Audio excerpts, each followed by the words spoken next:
Today was the tie breaks of round two, and the biggest news of this round is that Alexander Grischuk got eliminated.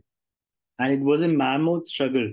As you can see right here, the classical games were a draw, and then came the rapid 25 plus 10, then 10 plus 10, and then 5 plus 3, and then the final blitz 3 plus 2 that decided the match.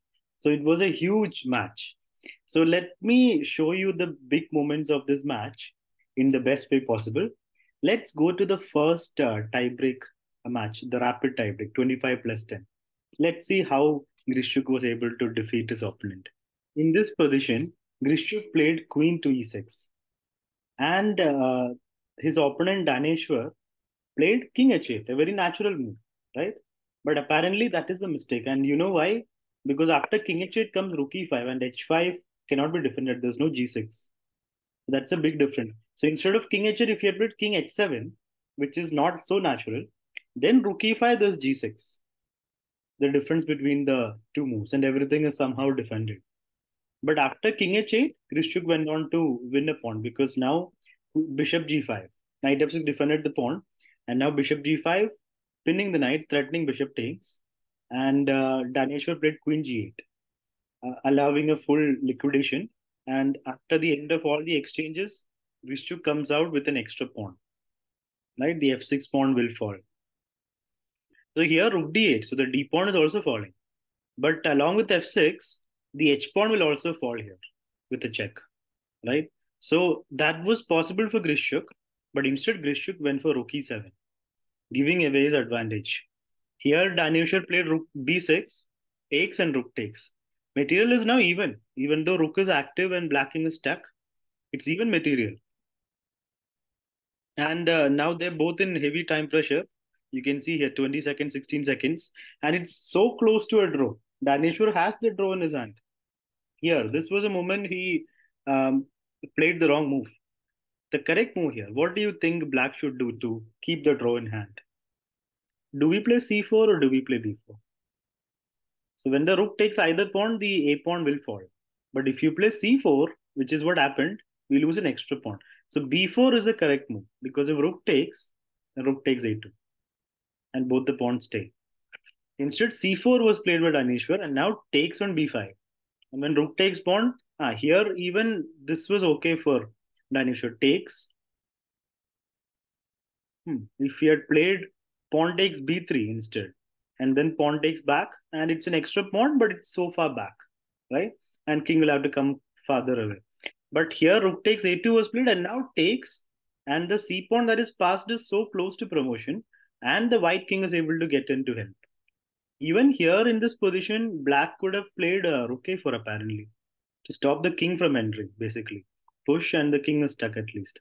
So that was a little bit difficult, yeah. And now Grishchuk just went on to convert this without any problems. He cut off the king and then got his king in. And here he resigned. Did Daneshwar, and Grishchuk won the first tiebreak game, the 25 plus 10 game. The second rapid game, the second 25 plus 10 game was an exciting game. It was just one moment's oversight that cost Grishchuk the match. He had this match actually, it was equal. As you can see, black as a queen, bishop and rook, white as a queen, bishop and rook, everything is the same, right? What would you do here for black?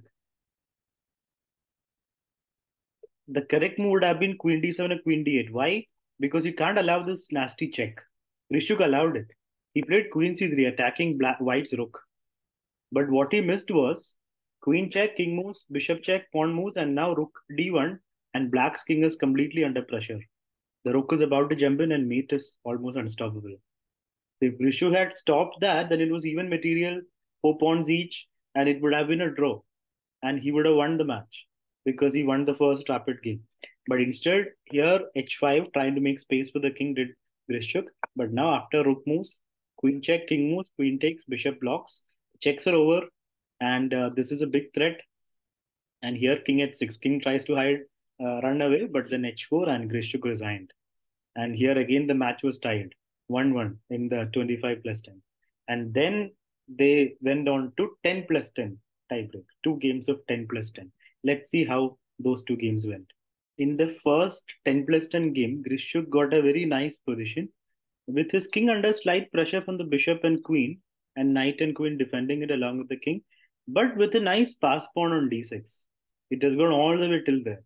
And here his opponent, Daneshwar, should have played rook c6 to keep an eye on the pawn. And if rook d1, then probably just rook a6 attacking the knight, threatening rook takes knight. If queen takes this mate over here. So those things are possible with rook c6 or queen c2, a tame endgame. But instead he went for rook c2 and Grishuk took control with rook e7. Everything is still defended, like it's over defended. It was over defended. Now it's exactly defended the right amount. Three pieces defending it and three pieces attacking it. So this is fine. Now the d pawn is going to decide things. b5, and queen just took it. Queen is still defending b2. Now rook went back, and here just d7. And rook b8, Grishuk played a nice move, rook e8, check. King moves, and he gave up the queen for the two rooks, but the pawn is going to promote. And it cost him a piece, did Danish's. And here it's two rooks and a knight, so Grishuk went on to convert it without any problems. He picked up the f pawn, and he gets the other one as well. And when's he going to resign? Here he resigned because that pawn is also going to fall now. And once that falls, then Grishuk will pick up this one and then try to push both the pawns. So Grishuk won the first 10 plus 10 game, and now on to the second 10 plus 10 game. In the second 10 plus 10 game, Grishuk had again the draw in his hands. If you see, it's a very dry position. Two rooks and bishop, just like the 25 plus 10 second game. Uh, right now, rook h1 was played by Daneshwar. And here, Grishuk could have safely played rook h8 because rook takes, and then if pawn takes pawn, I mean, we won't take back with the bishop because b5 falls, just rook h4 and the pawn would fall. So that was a drawish position. Instead, Grishuk went for rook c8, getting his own rook in. But that seems to be a mistake because of rook check, king moves, and now rook e3. A very nice move that Grishuk found. So after rook check, king moves, king had to go back because this discovered attack is deadly. So king went back, and now the d pawn fell. King c7, and this advantage Daneshwar converted, I mean, kept with him till the end.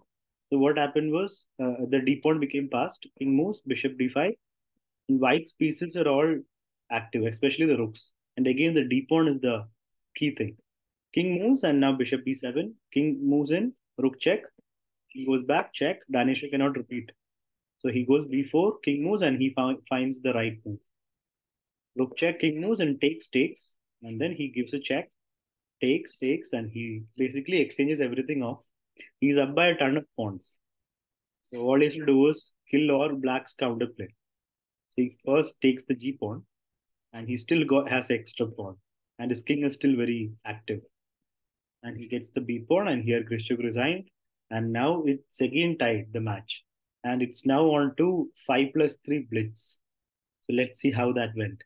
The 5+3 blitz game, first one ended in a draw. Here, Grishuk went for knight g8, defending the pawn, and after queen back, he repeated.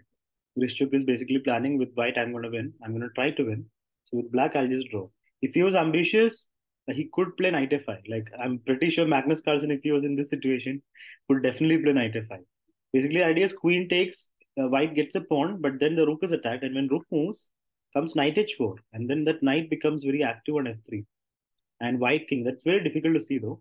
So of course black wants to be safe, and that's how it became a draw. The second 5+3 blitz game was also a draw.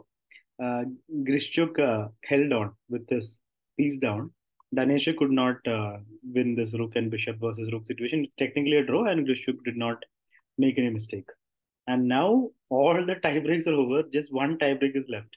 A blitz game, 3+2, and whoever wins that game wins the match.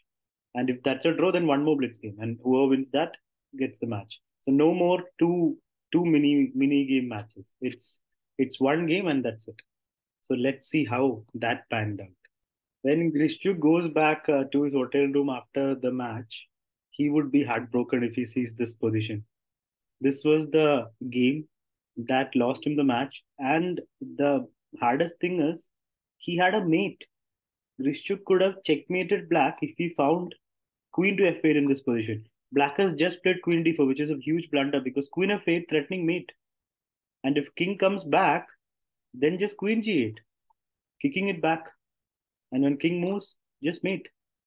So queen f8 was game over in this position. And Grishchuk, but he had just 10 seconds. I mean, difficult to see that. He played bishop g2, so it's one pawn down, and now Daneshwar is clearly better, even though it's a knight versus bishop. Two pawns now. Okay, the pawn falls, but it's two connected pass pawns for Daneshwar, and he kept this advantage going. Queen went back to keep everything together. Bishop came, queen check, bishop went back, king moves, and now the a pawn starts running. Checks. Again checks, and the a pawn goes even further. Pawn h5, and this seems to be a big mistake because now queen e2 check, and the h pawn also falls. So now it's two pawns down. Queen moves, queen c5, and that's game over practically because the exchange of queens, they're both under heavy time pressure, so it's full time scramble. And Grishchuk, who usually is really good in time trouble, could not do anything in this match. And here Grishchuk resigned. So after a mammoth struggle, Grishchuk got eliminated by Daneshwar. And he is a GM from Iran, Daneshwar Bardia, 2577 rated GM. So that's the biggest upset of this round, round two. Grishchuk gets eliminated in the tie breaks. The knight has been the hero of the day. And he starts pushing a5. Is Bhartia getting ambitious now? No, yes, He's going he for the pushes. win. He doesn't repeat. h5, queen e2 Wait. check, and he takes on h5. Queen h5. Take queen h5. The knight from g7 defends the queen. Oh my god. Grishchuk on the brink of elimination right now. That's it, queen And the queens are c5. traded. And Mira, he's got 1 second on the clock. Yeah, and it's a hopeless situation. Oh my god. This is absolute heartbreak. Yeah, two completely winning positions, and finally in time scramble, Bardia, the use prevails, knight c3, and it's resigns. And that's it. Handshakes. Alexander Grishchuk is eliminated from the World Cup. It is the youngster Iranian Bardia Daneshwar. Put that name in your head right now. He's going to go far. What nerves he showed in this match.